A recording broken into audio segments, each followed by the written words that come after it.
ஒரு மகிழ்ச்சியான செய்தி. இதயம் நல்லெண்ணெயின் விலை லிட்டருக்கு ரூபாய் 105 குறைஞ்சிருக்கு. செப்டம்பர் 2023ல 1 லிட்டர் இதயம் நல்லெண்ணெயின் அதிகபட்ச விலை ரூபாய் 503. ஆனா இப்ப 1 லிட்டர் இதயம் நல்லெண்ணெயின் விலை ரூபாய் 398 மட்டும்தான் தமிழ்நாட்டுல. அப்ப இனிமே எல்லாரும் இதயம் நல்லெண்ணெய் வாங்கலாம் இல்ல? நாங்கள் பெருமையோடு தெரிவித்துக் கொள்ள கடமைப்பட்டிருக்கின்றோம். மக்களுடைய போக்குவரத்து வசதியிலே புதிய நவீன யுக்திகளை எல்லாம் இன்றைக்கு கடைபிடித்து அந்த கதவுகள் திறக்கப்படுவதை அறிவித்து மூடப்படுவதை அறிவித்து எந்தெந்த வழித்தடங்களில் சென்று கொண்டிருக்கிறோம் என்பதை அங்கேயே ஒரு ஃப்ளெக்ஸ் போர்டு அறிவிப்பலகை மூலமாக தெரிவித்து மகளிர் பாதுகாப்புக்காக அங்கேயே ஒரு பட்டன் அமைக்க வைக்கப்பட்டு அங்கே அவர்கள் தங்களுக்கு பாதுகாப்புக்காக அதை பக்கத்தில் அமைத்தினார்கள் என்று சொன்னால் அது உடனடியாக பக்கத்தில் அருகில் உள்ள காவல் நிலையத்துக்கு அந்த தகவல் சென்று சேர்ந்துவிடும்.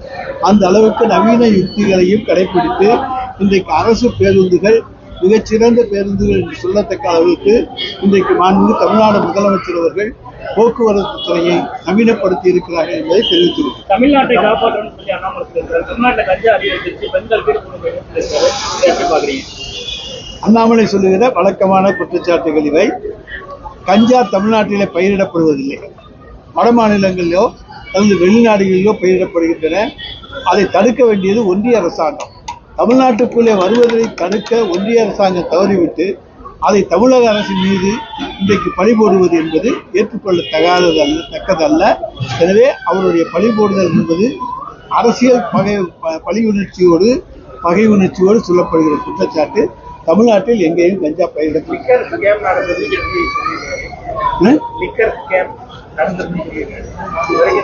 அதாவது எதிர்கட்சியில் ஆளுகிற மாநிலங்களில் நசிப்பதற்கு ஒன்றிய அரசு கையாண்டு வருகிற நடவடிக்கைகள் இது ஒன்று. நிச்சயமாக இந்த ஸ்கேனில் நிச்சயமாக திராவிட முன்னேற்ற கழகம் மாட்டார். தமிழ்நாட்டை வந்து வெளியில் அடகு வச்சது திமுக தான். அதிமுக பத்தி பேசுவதற்கு திமுக எடப்பாடி ஒரு கட்சியை பாரதிய ஜனதாவோட அடகு வைத்து விட்டு ஒரு 4.5 ஆண்டு காலம் ஆட்சி நடத்தியவர் எடப்பாடி பழனிசாமி. நாங்கள் எந்த வகையிலும் டெல்லிக்கு அடங்கி போவதில்லை, அடமானம் வைப்பதும் கிடையாது. இந்தியாவிலேயே டெல்லிக்கு எதிராக முதல் குரல் எழுப்புகின்றவர் மாண்புமிகு தமிழ்நாடு முதலமைச்சர் அவர்கள் தான்.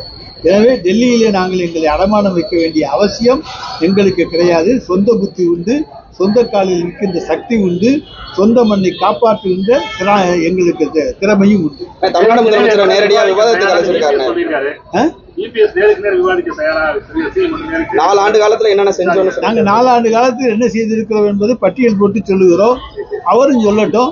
நாங்கள் சொல்லியிருக்கிறது எதுவும் பொய்யா இல்லையா என்பதை அவர் சொல்லட்டும். அதுக்கப்புறம் விவாத மேடையை வைத்துக் கொள்வோம். நாங்கள் விவாதத்துக்கு தயார் என்று எத்தனையோ முறை சொல்லி இருக்கின்றோம். இபிஎஸ் அழைத்தார் என்று சொன்னால் நானே விவாத மேடைகளை சென்று அவருக்கு பதில் கொடுக்க தயாராக இருக்கிறேன். இந்த அரசு செய்திருக்கிற புரட்சிகரமான திட்டங்களை பட்டியல் போட்டு விளக்கவும் நாங்கள் தயாராக இருக்கிறோம்.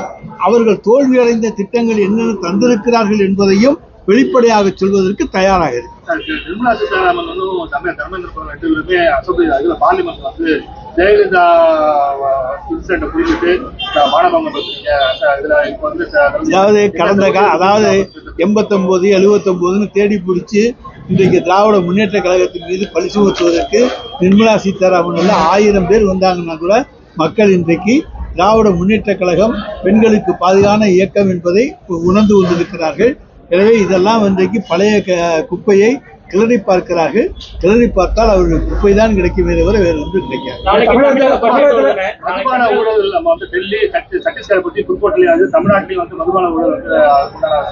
நான் அதுதான் ஆரம்பத்தில் சொல்ல, திராவிட முன்னேற்ற கழகம் சிக்காது. அவர்கள் டெல்லியை போலவோ மற்ற மாநிலங்களைப் போலவோ எங்கள் மீதும் அபாண்டமாக பலி சுமத்தி இந்த ஆட்சிக்கு ஏதாவது தொந்தரவு கொடுக்க முடியுமா என்கின்ற நடவடிக்கைகள் எடுத்தார்களே ஆனால் அதை தைரியத்தோடு துணிச்சலோடு சந்திக்கின்ற ஆற்றலும் சக்தியும் உங்களுக்கு உண்டு. அதில் நாங்கள் சிக்க மாட்டோம். தமிழகத்தில் பாலியல் சம்பவம் மறைக்கவே வந்து திமுகவும் பாஜகவும் மும்முனை ஜெயக்குமார் சொல்றாரு. சார், பாலியல் கொலை இந்த ஜெயக்குமாருக்கு வந்து தெரியும். அவர் வீட்டுக்கு வேலை கேட்டு வந்த பொண்ணு என்ன பண்ணாது, அது நாடறிஞ்ச விஷயம். அந்த மாதிரியான கூத்துக்கள்லாம் இன்னைக்கு கிடையாது. ஆனா இன்றைக்கு மக்களுக்கு துணிச்சல் இருக்கு. அன்னைக்கு அந்த பெண்ணுக்கு நியாயம் கிடைக்கல, துணிச்சல் இல்லை. அன்றைக்கு அந்த பெண் போய் புகார் கொடுத்தால் கேட்பதற்கு நாதி இல்லை. ஆனால் இன்றைக்கு எங்கள் ஆட்சியிலே ஒரு பெண் போய் புகார் கொடுத்தால் கேட்பதற்கு நாதி இருக்கிறது. எனவே அதைத்தான் நீங்கள் பார்க்க வேண்டும். பாலியல் தொல்லைகள் அன்றைக்கு நிறைய இருந்தன. ஆனால் அவர்கள் அச்சப்பட்டார்கள், கஷ்டப்பட்டார்கள். போய் சொன்னா என்ன நடக்குமோ, என்ன ஆபத்து வருமோ என்று சொன்னார்கள். அதை நான் பல முறை விளக்கி இருக்கிறேன். எனவே எங்கள் ஆட்சியில் தைரியம் கொடுத்திருக்கிறோம். எனவே பாலியல் பற்றிய புகார்களை பெண்கள் தைரியமாக சொல்லுகிறார்கள். இந்த பேருந்திலே வச்சிருக்கோம், யாராவது கையை பிடிச்சா உடனே பட்டு நமக்கு காவல் நிலையத்துக்கு உடனே தகவல் போகும்னு சொல்லி அந்த அளவுக்கு துணிச்சல் உள்ள அரசு எங்களுடைய அரசு என்பதை நான் தெரிவிக்கிறேன். நாளைக்கு தமிழக பட்ஜெட் எத்தனை வழக்குகள் வருகிறது என்பது குற்றமல்ல, பெண்கள் பாதுகாக்கப்படுகிறார்களா என்பதுதான் முக்கியம். பாதுகாப்பிலே எங்களை மிஞ்சுவதற்கு யாரும் கிடையாது. நாளைக்கு தமிழக பட்ஜெட் வந்து முக்கிய அறிவிப்பு அதை நீங்கள் நாளைக்கு தான் பட்ஜெட் வருது, அதில் பார்த்து தெரிஞ்சுக்கிறேன். விரைவில் அது அந்த துறை சார்ந்த அறிவிப்புகள் வரும்.